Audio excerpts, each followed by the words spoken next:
She punched me in the head, lied in court, then sued me for 50 grand. So this happened last Sunday, around lunchtime. I was off work for once. I'm a car mechanic in San Luis Obispo, California, and Sundays are one of the only times I actually get to relax. My girlfriend, Julia, just got her license a couple of months ago, and she's been asking to drive more often, so I figured why not let her take the wheel while we head over to her friend Rachel's place on the east side of town. Now, Julia's 24. She's sweet, kind of a nervous driver, but she's been getting better. We were in my car, a '98 Honda Civic I've had since high school. I keep it running like it's fresh off the lot. New alternator, recent timing belt job, brakes redone last spring, so I trust it completely. We were cruising through this older residential neighborhood, narrow streets, big trees, driveways full of beat-up trucks, and half-done porch projects. Julia was doing great, even made a smooth turn onto this side street with a weird little hill, and that's when the day took a turn into the twilight zone. This busted old Toyota looked like a '90s Corolla that had been chewed up and spit out by time. Comes screeching to a stop right in front of us. I mean full stop, right in the middle of the road. No signal, no warning. It was blocking the whole damn street. Julia slammed the brakes, and we both lurched forward. She looked at me like, what do I do? And I was about to say honk when the driver's door swings open. Out steps this woman. I swear, she looked like something out of a horror movie. She must have been in her 50s, maybe early 60s, barefoot, with a ratty floral bathrobe hanging off one shoulder. Her hair was this tangled gray nest, wild like she hadn't brushed it in a week, and she was yelling. Loud. Screaming stuff I couldn't even make out at first, just noise and arm flailing, like she was casting a spell at the windshield.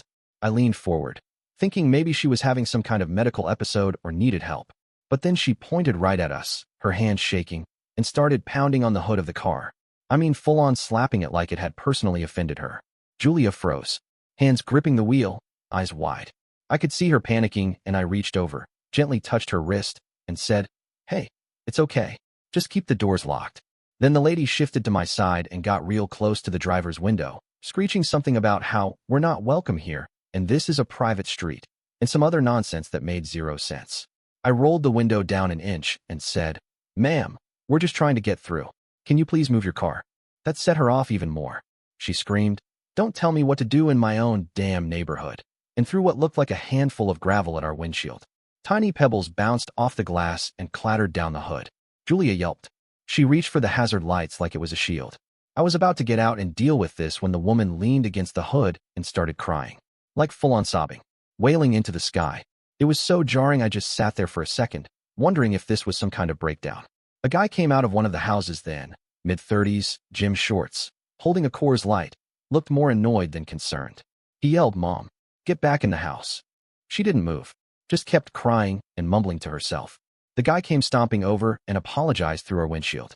"She's off her meds again. I'm sorry. She thinks every car is her ex-husband's." I just nodded, because what else do you do? He gently pulled her off the car and walked her back to the Toyota.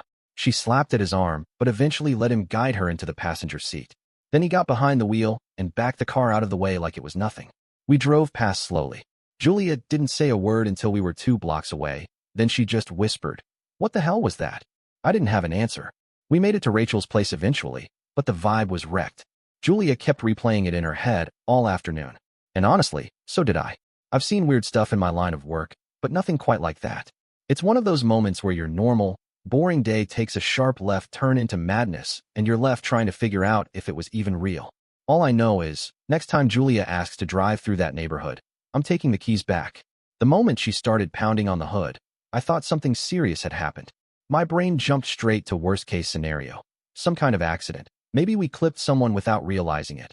Maybe her kid darted into the street, or there was a crash we didn't notice, but none of it made sense. Julia wasn't even going fast. We were crawling through that neighborhood, like 15 miles an hour tops, and she hadn't swerved or jolted or hit anything. Still, that woman was losing her damn mind right in front of us. I didn't think. I just opened the door and jumped out, boots hitting the pavement like I was stepping into a fire. Julia yelled, "Chris, no," from inside the car, but I was already halfway around the front. The woman was standing there in the middle of the street, barefoot on the concrete, arms still flailing like a malfunctioning windmill, her robe flapping open just enough to make me look away instinctively. I walked up with both palms out, trying to de-escalate without knowing what the hell I was even walking into. "Ma'am," I said, calm as I could manage. "What's going on?" She spun toward me like she'd just realized I was there and screamed, Teach your brat to drive?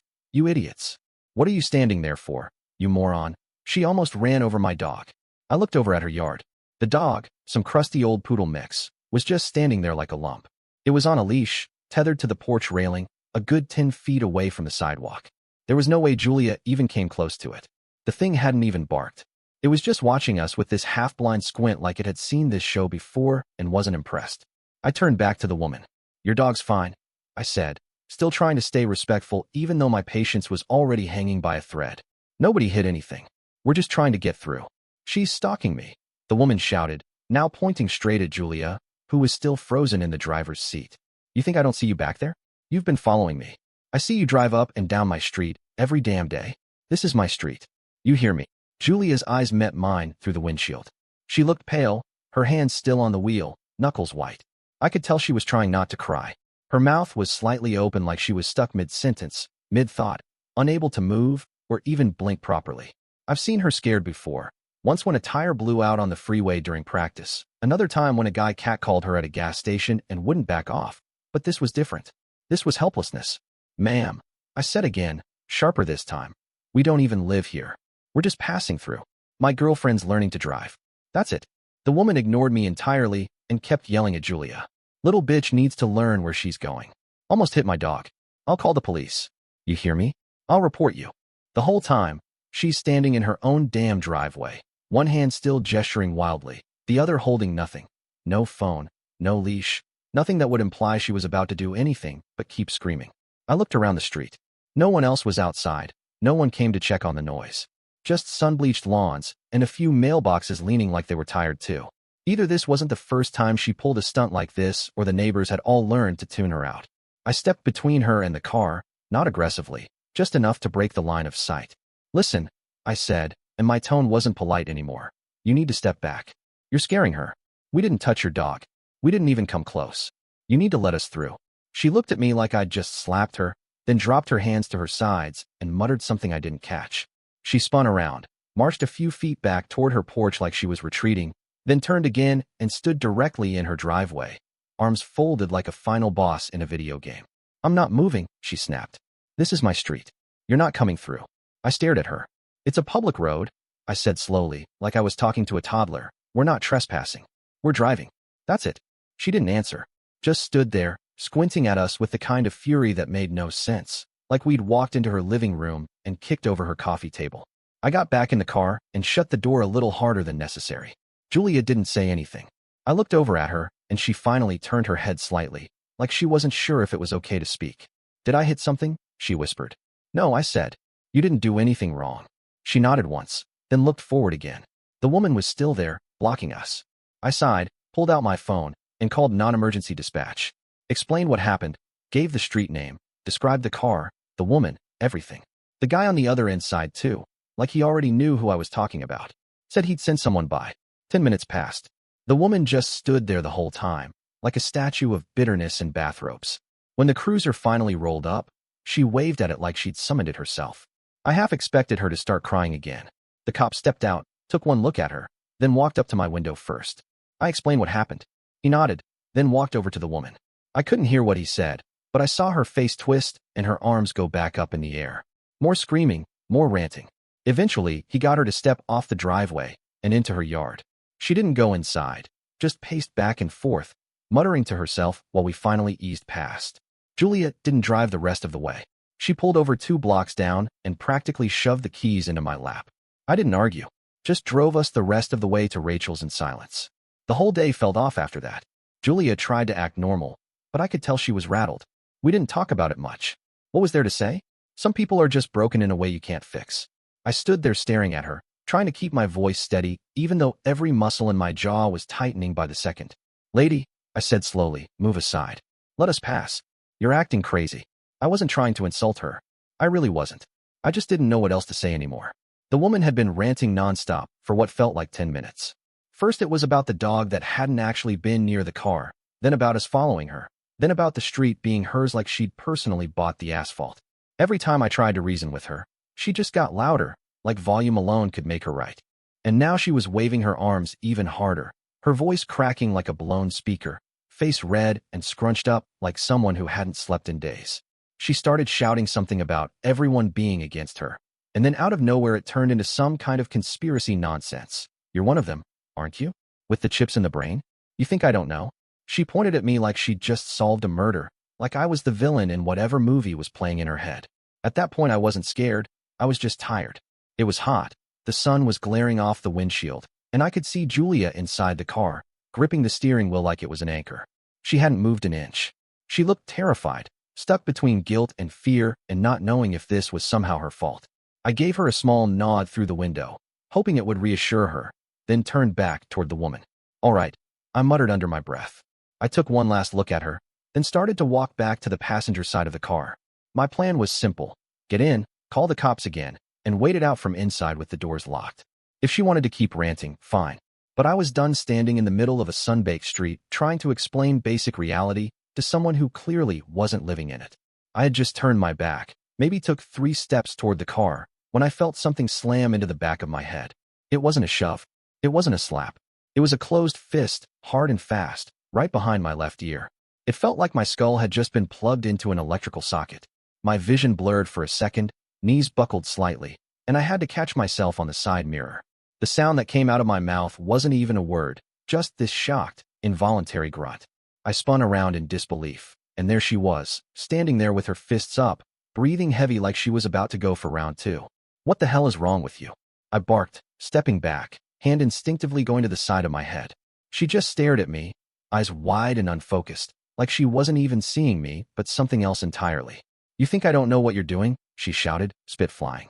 You're trying to control me. I see you, rat bastard. You're in on it. Lady, you just assaulted me, I said, my voice sharp now, adrenaline kicking in hard. You touch me again, and you're going to jail. Back off. She kept inching toward me, mumbling under her breath about satellites and wires in her teeth. I stepped to the side, putting the car between us, not because I was afraid she'd do any real damage. She was wiry, unsteady, maybe 5 feet 2 inches at best, but because the last thing I wanted was for Julia to see this escalate. This wasn't just a confrontation anymore. This was unhinged. Dangerous. I crouched down and whispered through the passenger window. Call the cops again. Tell them she hit me. Say it loud so they record it. Julia nodded, eyes wide with panic, but fingers already fumbling for her phone. The woman started screaming louder now, circling the car like a shark. They put cameras in my flowers. You people, you think I don't see the wires under the street? I'm not crazy, you are. They said you'd come. I kept the car between us until I heard sirens in the distance. I didn't say another word to her. She was beyond hearing anything I could say, just stood there screaming at the air, accusing everyone and no one, pacing like she was revving herself up for another hit. When the cruiser pulled up, 2 officers got out. 1 male, 1 female. They moved slowly, hands at their sides, eyes scanning the scene. I waved them down, pointed to my head, and the woman immediately started screaming again. This time about the government, about how she knew the cops were in on it too, about how I was a liar, how the dog told her everything. They separated us quickly. I gave my statement, let them take photos of the back of my head, already throbbing with a dull, hot ache, and showed them where Julia had just dialed 911 again when it happened. The body cam footage, they said, would catch everything anyway. The last I saw of her, she was sitting on the curb in handcuffs, still yelling, still muttering about chips and poison, and something about a microwave oven that could hear her thoughts. She looked so small then, so pathetic, robe bunched up around her ankles, hair falling over her face like static. And yet I couldn't find an ounce of sympathy in me. Not after that hit. Not after Julia spent the rest of the day crying in silence, hands trembling any time someone walked by too close. We didn't make it to Rachel's. I took Julia home, cooked us something, and just sat with her until the fears settled into silence. No one teaches you how to deal with crazy when it's up close and personal like that. And when it punches you in the back of the head, all you're left with is a dull ache and the question of what the hell just happened. It all happened in less than a second, but it felt like the world slowed down for just long enough for me to make a decision. The moment her fist connected with the back of my head, something switched off in me, some part of the brain that usually plays mediator or tells you to take the high road. I wasn't thinking about right or wrong anymore. I wasn't thinking about appearances or gender or how it would look on the news if it ever made it that far. All I knew in that moment was that someone hit me, and it doesn't matter if the hand doing it is old or young, man or woman, barefoot in a bathrobe or dressed like a soldier. If you put your hands on me, you better be ready for what comes next. I turned around fast, pivoting on instinct, no hesitation. She was still right there, arms raised like she thought this was a performance instead of a fight. For one split second I hesitated. Just one. But then my body made the call before my mind could catch up. I didn't go in hard. I didn't go in to hurt her. But I went in to stop it. First, a light uppercut, just enough to snap her attention back into her skull. I didn't even use full power, just a sharp pop to the chin to tilt her balance and cut the ranting off at the root. Her eyes went wide like she'd finally woken up, like she hadn't expected me to respond at all. Maybe she thought I'd just keep standing there while she threw fists like confetti. Then came the right-left combo, clean and fast, across the shoulders, not the face. I wasn't aiming to injure, just to stun, to control the chaos. She staggered back a couple of feet but kept flailing her arms, still screeching like I'd just thrown her into traffic. But she was up, still swinging, still completely unhinged. I didn't wait. I stepped forward, caught her by the wrist mid-swing, pivoted my hips, and used her own forward momentum to spin her into a controlled throw. It wasn't elegant. It wasn't some movie-style judo flip, but I'd done enough wrestling in high school to know how to use leverage. She landed hard on the asphalt with a thud and a high-pitched scream that sounded more insulted than injured. She was face down, angled sideways across the edge of the driveway, one knee bent, the other leg kicking like she was still trying to swim. Her arms kept waving, slapping at the air like she was fending off invisible bats, and her mouth never stopped moving. Accusations, curses, more of that garbled paranoia about satellites and microwave brainwashers. I stepped back, hands raised, breathing hard but steady. I didn't move toward her again. I didn't touch her after that. I stood there and waited, heart thudding against my ribs, not with fear, but with control.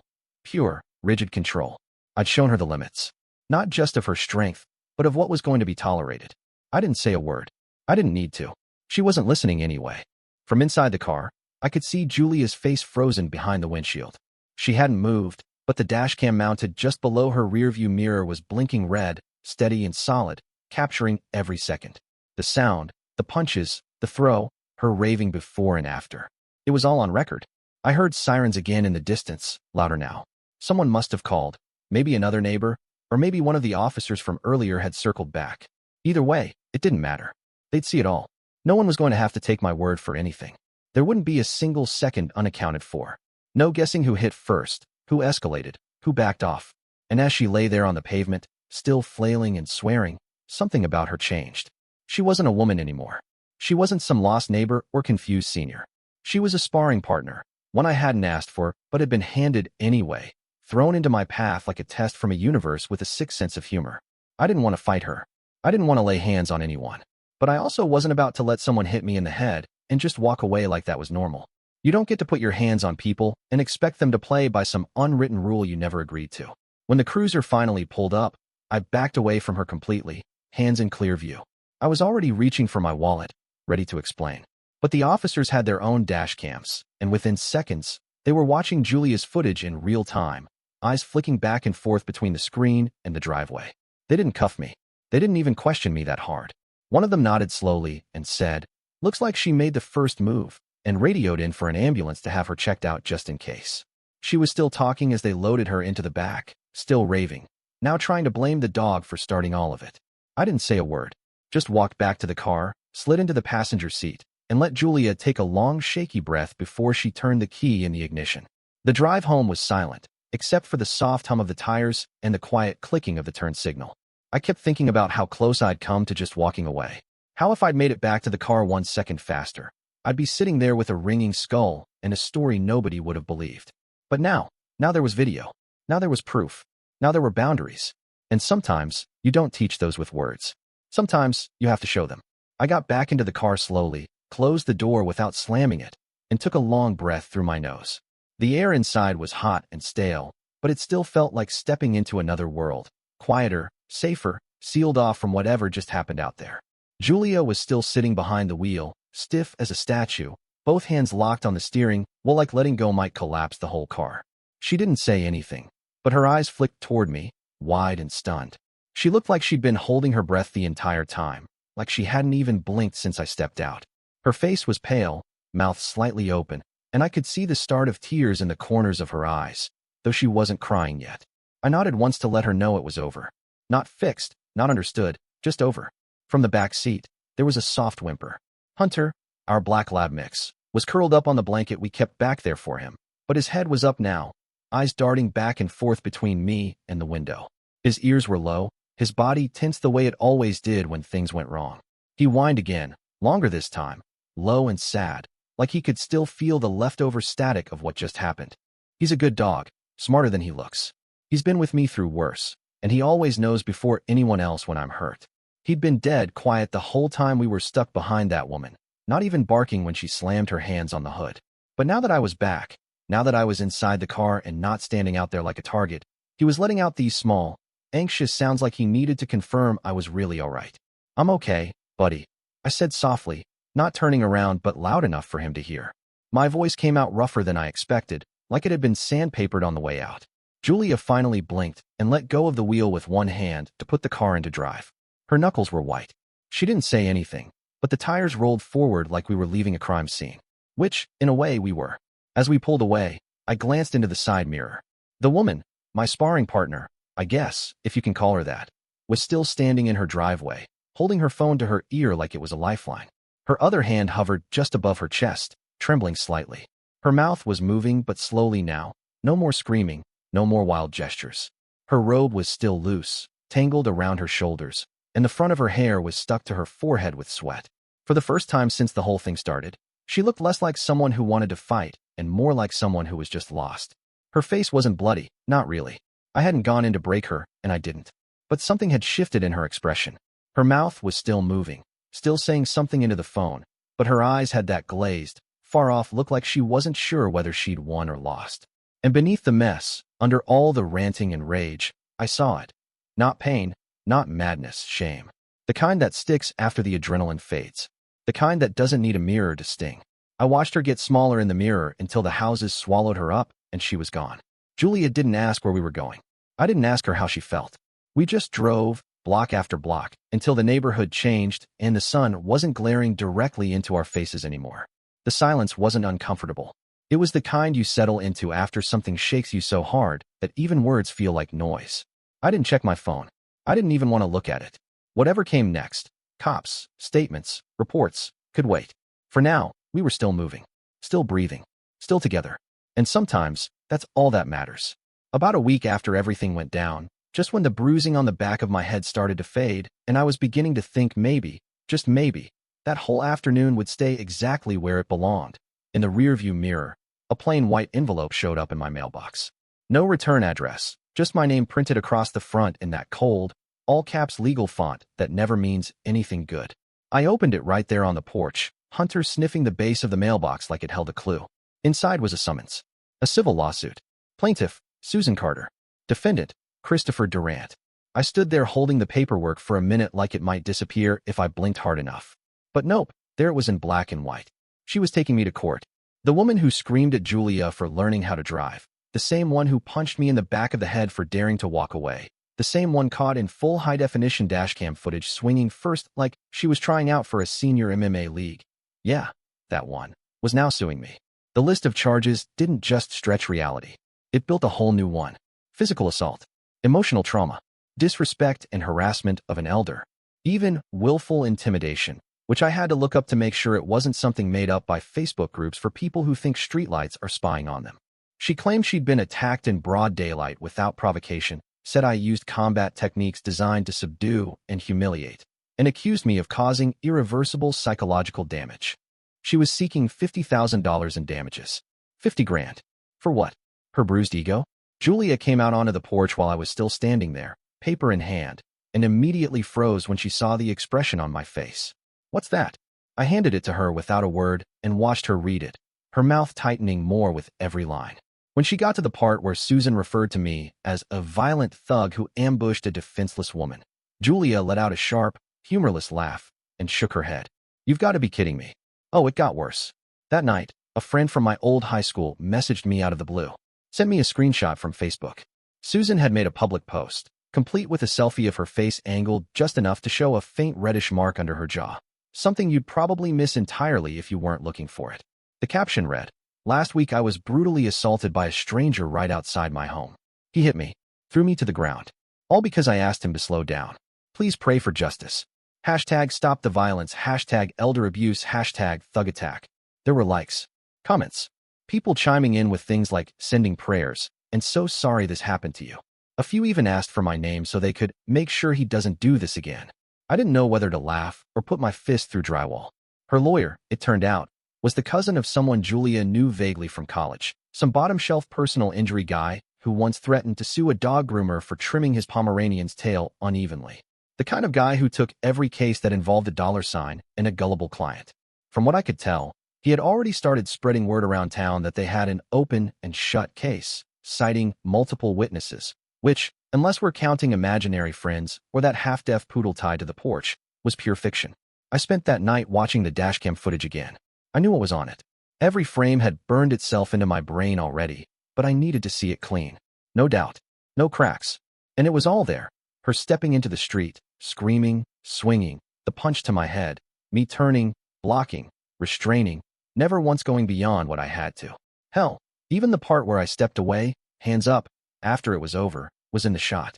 The audio was perfect. Her ranting, her threats, even her saying, "You think I don't see the chip in your dog?" Clear as day. That footage was my alibi, my defense, my proof. Without it, I'd be just another guy standing in court trying to explain how things had gotten out of hand.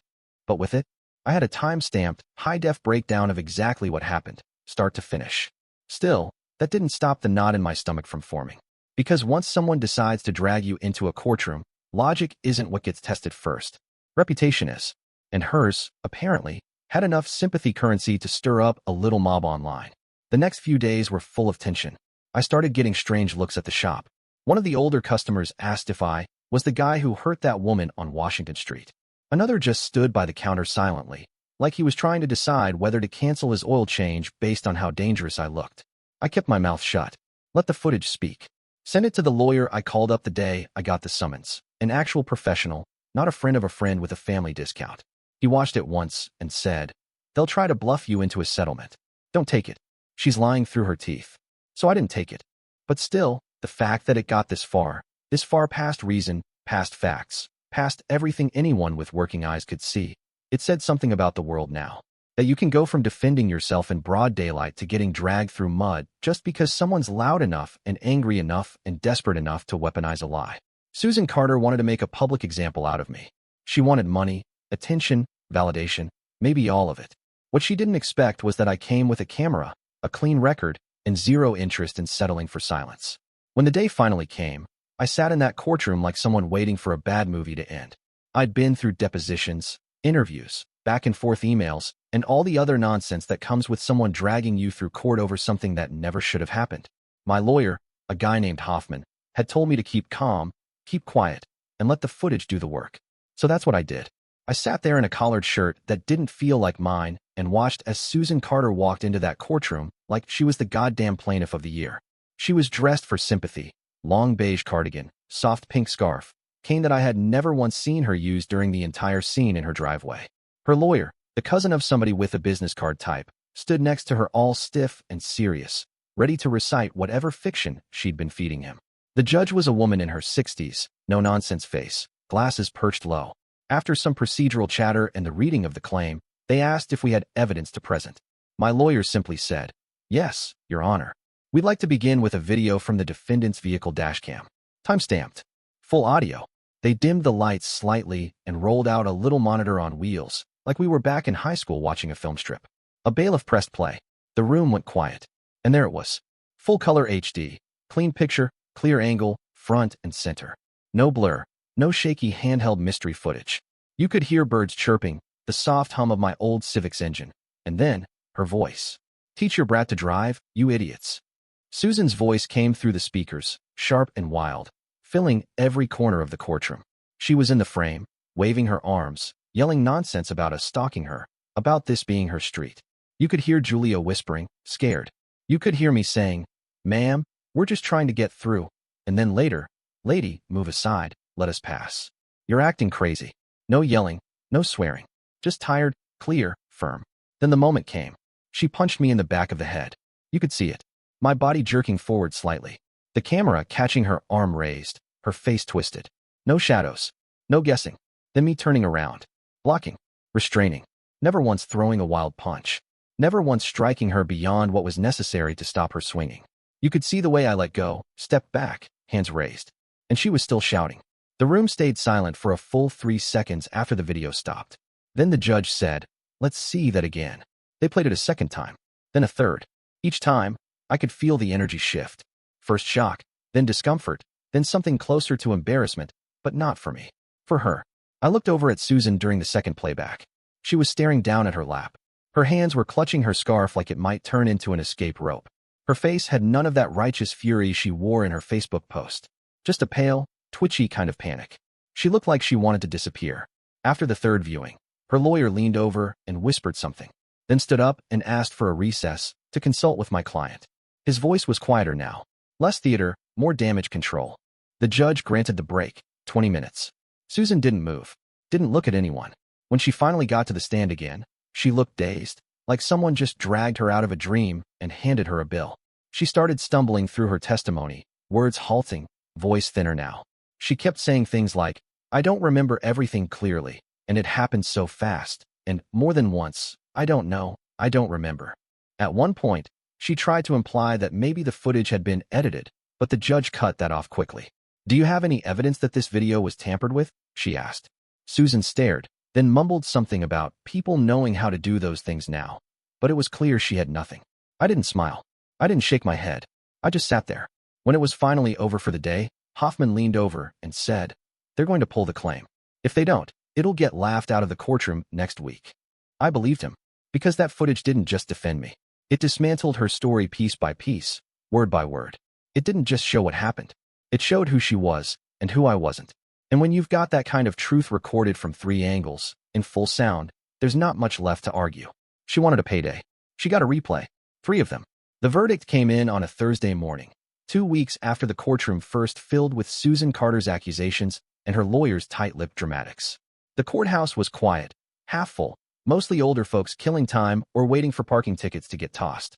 Julia was there beside me, one hand wrapped lightly around my wrist under the table, her grip steadier than her voice had been for most of that week. She hadn't said much since her short testimony, the part where she described what it was like to sit frozen in the car while a stranger screamed through the windshield and hit her boyfriend in the head. She kept it together on the stand, but afterward, she looked like she wanted to crawl out of her own skin. I hadn't heard her raise her voice once since that day. The judge read the ruling without ceremony. Calm, firm, factual. The court finds the defendant, Christopher Durant, not guilty of assault or excessive force. His actions are deemed reasonable and proportionate under the circumstances and qualify as self-defense. The judge's voice didn't flinch. She continued, eyes steady on the paperwork.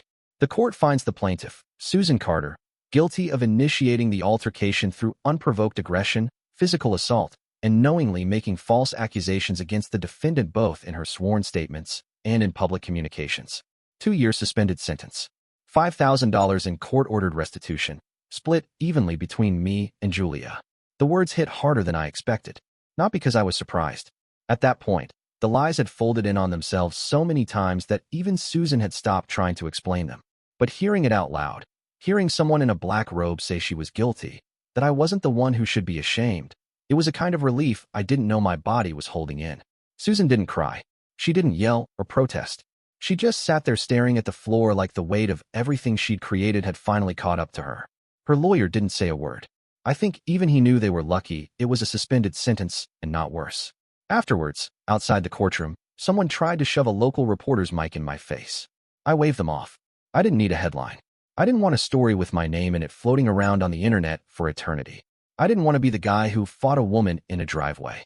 Because that's not what it was. I only spoke once, when Julia and I got back to the parking lot, and the reporters had lost interest.